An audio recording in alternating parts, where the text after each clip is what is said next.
I smiled when I said I was excited about the raise, because I believed it meant I was finally seen. My boss chuckled and said, "What raise?" and the room laughed with him. Please stay with this story for a moment. Listen carefully, not just to what is said, but to what is felt. Because moments like this are quieter than shouting, yet they change lives forever. My name is Oliver Finch, and until that meeting, I thought I understood how workplaces worked. I was 34, living in a modest two-bed terrace on the edge of Reading, close enough to the train line that the windows hummed softly at night. I wasn't ambitious in the loud sense. I didn't talk over people or dress sharper than necessary. I believed in arriving early, staying a little late, and doing my job well enough that it spoke for me. I worked for a mid-sized logistics firm, the kind with gray carpets, glass meeting rooms, and motivational posters that had been there since the early 2000s. I had been there just over 6 years. 6 years of covering for colleagues when they were off sick. 6 years of fixing quiet mistakes before they became loud ones. 6 years of being dependable. My manager was Richard Hale. Richard was the sort of man who filled space without trying. Late 40s, tall, always confident in a way that suggested he'd never truly been questioned. He laughed often, but it was a laugh that closed conversations rather than opened them. People adjusted themselves around him without noticing they were doing it. When Richard spoke, meetings ended. When he joked, people smiled even if they didn't understand why. The promotion meeting had been scheduled for weeks. It was framed as a development review, but the emails hinted at progression. I'd been doing senior-level work for months. Even colleagues had said things like, "Looks like it's finally your turn," in the kitchen while the kettle boiled.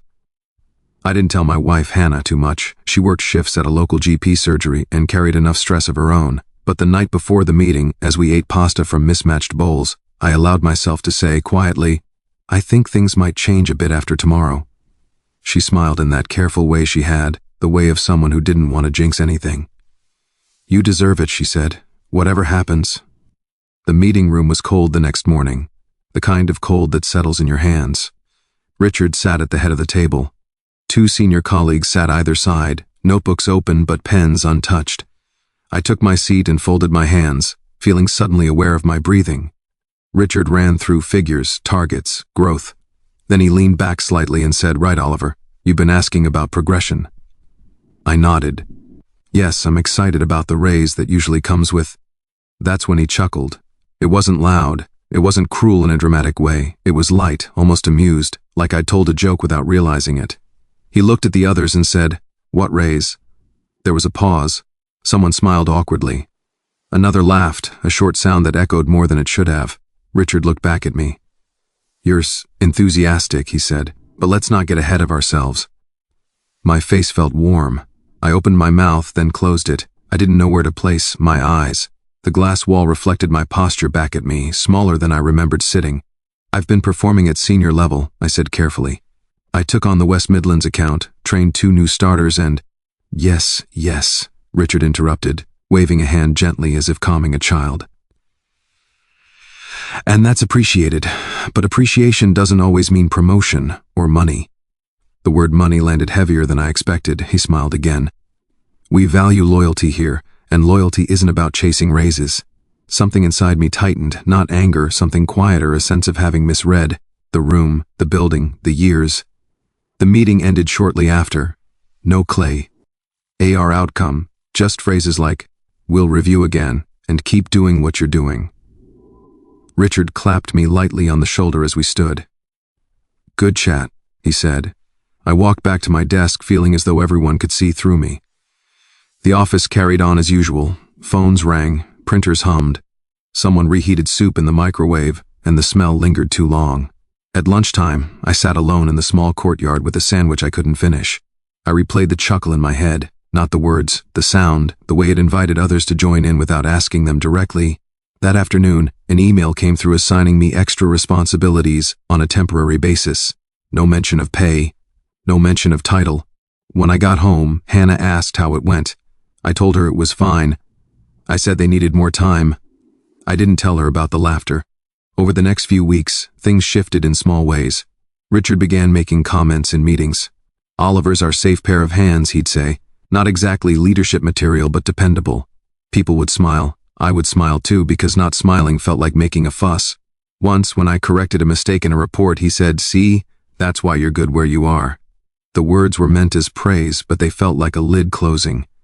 I started to notice how often he spoke over me, how often my ideas were repeated by someone else and received with enthusiasm, how often I was asked to just sort this quickly, while others attended strategy sessions. At home, money became tighter.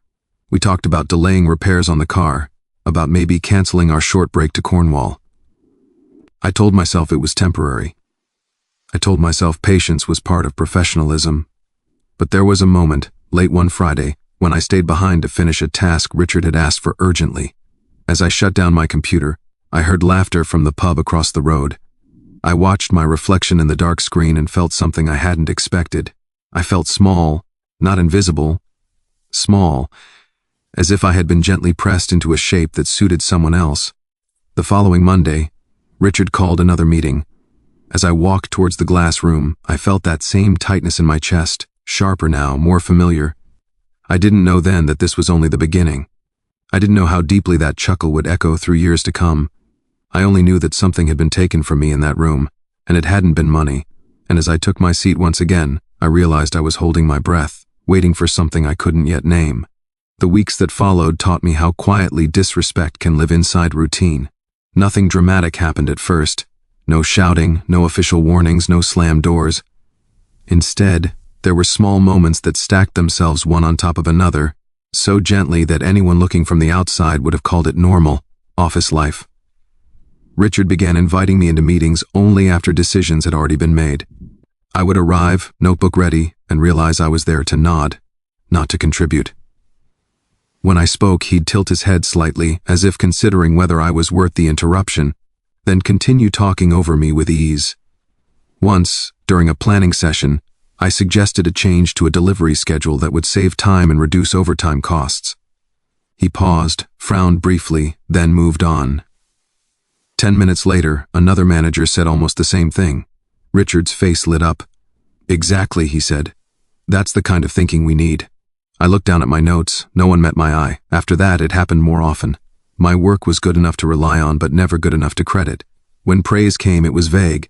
The team did well. When blame came, it was precise. "Oliver, you handled that, didn't you?" Richard spoke about me as if I wasn't in the room. "He's steady," he'd tell others. "Not someone you build the future around, but steady, steady." D became the word that followed me. It sounded harmless, even kind, but it carried a message I couldn't escape. Don't move, don't expect, don't ask. At first I told myself I was being sensitive. Everyone has a boss like this at some point, I thought. Keep your head down, work speaks, patience wins. But patience began to feel like permission.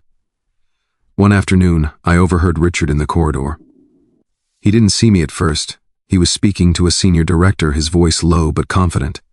"Oliver," he said when my name came up. "Nice bloke, but you know the type. Grateful to be here. Doesn't need much motivation." The director laughed softly. "Low maintenance, then." "Exactly," Richard replied. "The best kind." They walked on. I stood still, my coffee cooling in my hand, low maintenance, as if my hopes, my effort, my years were things that needed managing down. At home, Hannah noticed the change before I admitted it. I came back quieter. Later, I ate without tasting. When she asked about my day, I gave shorter answers.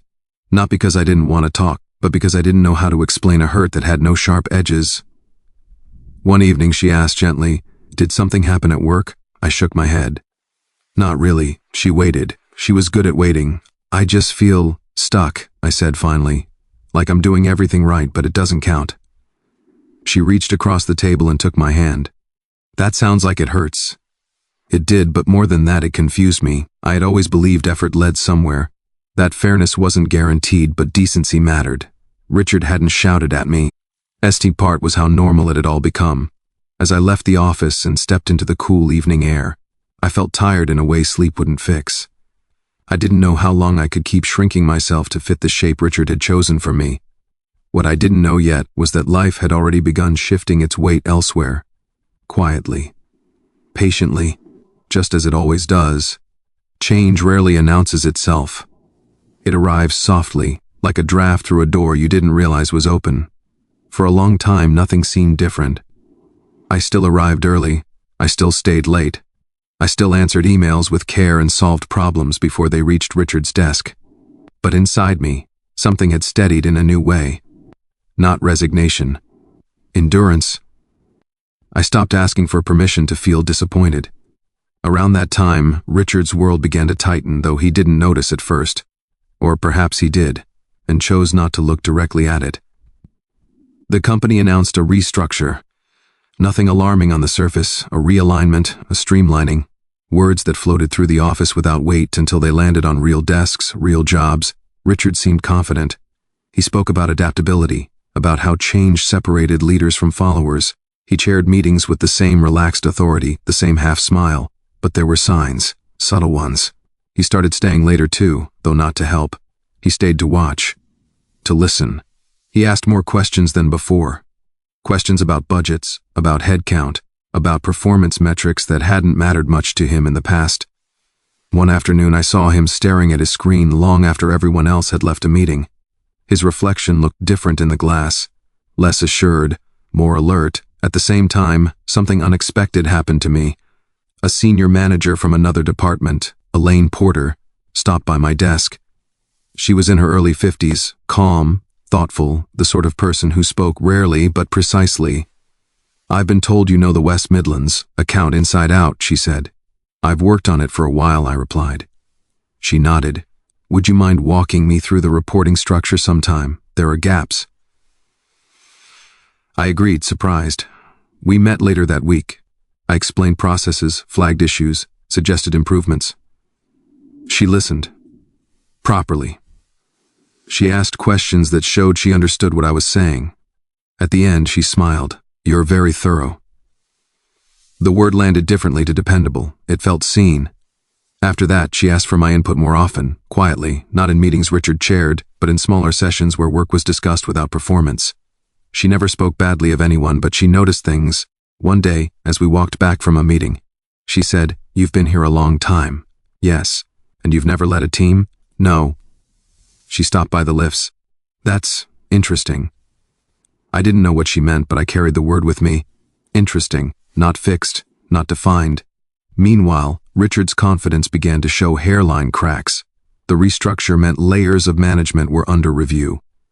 External consultants appeared, young and polished, asking questions that didn't flatter anyone. Richard joked with them at first, but the jokes didn't land the way they used to. I overheard him once, voice tight, saying, "That's not how we've done things." One of the consultants replied calmly, "That might be the problem." Richard laughed, but it sounded forced. At home, Hannah noticed I was lighter. Not happier exactly, but less heavy. "You seem steadier," she said one evening. "I think I stopped hoping," I replied, "and started just doing what I can control." She nodded. "That can be a kind of strength." Money was still tight. Nothing had changed officially. But I no longer felt like I was waiting for someone to allow me to move. Richard, on the other hand, began waiting. He was called into more meetings above his level. He came, CK quieter. His jokes grew sharper, edged with frustration. He snapped once at a junior colleague for a small mistake. The room went silent. Afterwards, he walked past my desk and said, "You need to be more assertive in meetings." It felt misplaced, almost desperate. "Why?" I asked before I could stop myself. He paused, looked at me. "Because that's how you get noticed." I held his gaze. "I thought you said not everyone moves up." His mouth tightened. "I'm just giving advice." For the first time in years, he walked away without the last word. The restructure announcement came on a gray Tuesday morning, an all-staff email. Mandatory meeting, roles would be reviewed. Some would change, some would disappear. Richard stood at the front, hands clasped. He spoke about uncertainty and resilience, about staying professional. But as he spoke, I saw it clearly. He was no longer in control of the room. He was subject to it. Over the following weeks, decisions were made. Departments merged. Reporting lines shifted. Elaine was promoted to oversee a wider operation. She asked me to join her team. It wasn't a promotion. Not yet. It was a secondment, a chance to contribute more broadly. Richard said nothing when he heard, just nodded once. Later that day, he stopped by my desk. "Don't get carried away," he said. "These things are temporary." I smiled politely. "So I've been told." As months passed, Richard's role was narrowed, responsibilities reassigned, authority diluted. He still had his title but less influence. He began to ask for help. Small things at first. Reports, clarifications, I helped him. Not out of obligation, but because it was my nature.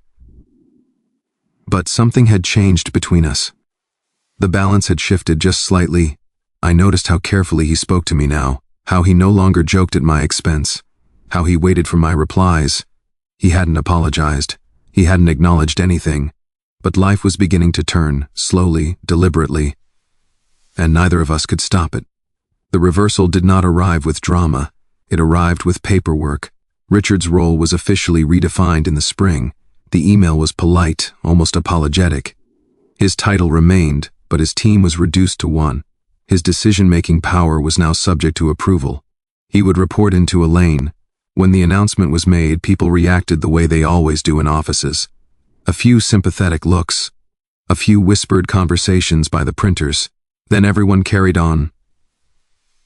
I watched Richard read the email at his desk. His shoulders stiffened. He looked around as if expecting someone to say something, to mark the moment. No one did. Later that week, Elaine asked me to sit in on a meeting with him. She framed it gently. I think it will help with continuity, she said. Continuity. Another careful word. We sat in the same glass meeting room where I had once been laughed at. Richard arrived last. He hesitated at the door, then took a seat that wasn't at the head of the table. Elaine spoke calmly about priorities, about expectations. She asked questions. She listened. When Richard spoke, she nodded, but she didn't defer. At one point, he turned to me. Oliver knows this process well, he said. He can explain. All eyes shifted to me. The room was quiet. I felt the weight of it, the memory of another silence years earlier. I explained clearly, simply. I didn't embellish. I didn't rush. Elaine smiled. Thank you. That's helpful. Richard said nothing. After the meeting, he lingered. You handled that well, he said. So did you, I replied, because it felt right. He looked at me, searching for something, perhaps judgment, perhaps satisfaction. I gave him neither. As weeks passed, his dependency grew. He needed approval for things he once decided alone. He waited for responses. He checked calendars before speaking. He asked, quietly, if I could just look over his work. The first time he did, I saw embarrassment flicker across his face. I'm not sure this aligns with the new reporting standards, he said. You've been closer to that side. I nodded. I can help. And I did. I never mocked him, never smiled too long, never used the words he had once used on me. But the balance was undeniable. One afternoon, we were both still in the office as the light faded. The building felt different now, quieter, older. Richard stood by my desk, papers in hand. Do you have a minute? I gestured to the chair opposite. He sat carefully. I'm finding it difficult, he said after a pause. Not being consulted the way I used to be. I listened, properly. The way he never had, he sighed. I suppose this is what happens. You get used to a certain position. I thought of the chuckle, of the raised eyebrows, of the word dependable. Yes, I said, you do. He looked at me, then away. I didn't always handle things well, he said quietly. It wasn't an apology. But it was close. At home, Hannah noticed the shift again. You're different around work now, she said. The tension that once lived in my shoulders had softened. I think I've stopped being afraid, I replied. Richard, meanwhile, seemed smaller, not in stature, but in presence. He walked more slowly. Ted for replies that didn't come. He sat in meetings where younger managers spoke as if he weren't there. Once, I heard someone say, he should just be grateful he's still here. The words were familiar. Richard's confidence eroded piece by piece. He became careful, apologetic, invisible. One afternoon, I saw him being spoken to sharply by a manager half his age. The tone was dismissive. Public. Richard nodded and said, of course. I recognized the posture, the lowered eyes, the quiet compliance. The karma was not cruel. It was exact. At the same time, my own path became clear. Elaine offered me the role. A proper promotion, a raise that changed our household breathing, a team of my own. When it was announced, there was polite applause. Richard clapped too. Slowly, earnestly. Afterwards, he approached me. You'll be good at it, he said. You always were. I met his eyes. Thank you. He hesitated. I wish I'd seen it sooner. I nodded. So do I. There was no revenge in me. No desire to prolong his discomfort.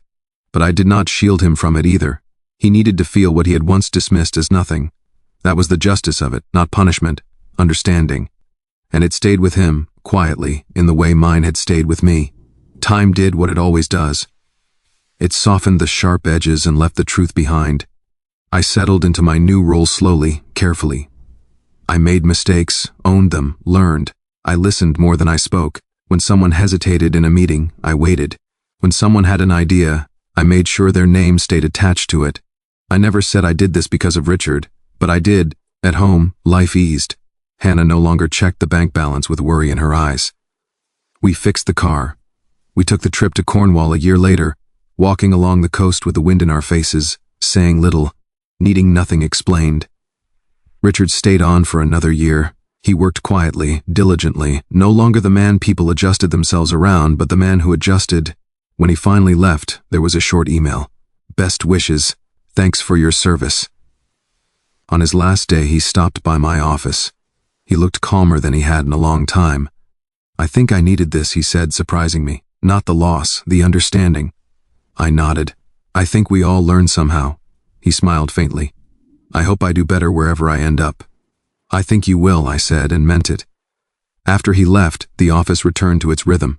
New people arrived, old stories faded, but I remembered how easily a chuckle can shrink someone, how quickly authority can turn into carelessness, how deeply quiet harm can go, and I remembered how life, without cruelty of its own, finds a way to rebalance things. Not loudly, not dramatically, but fairly.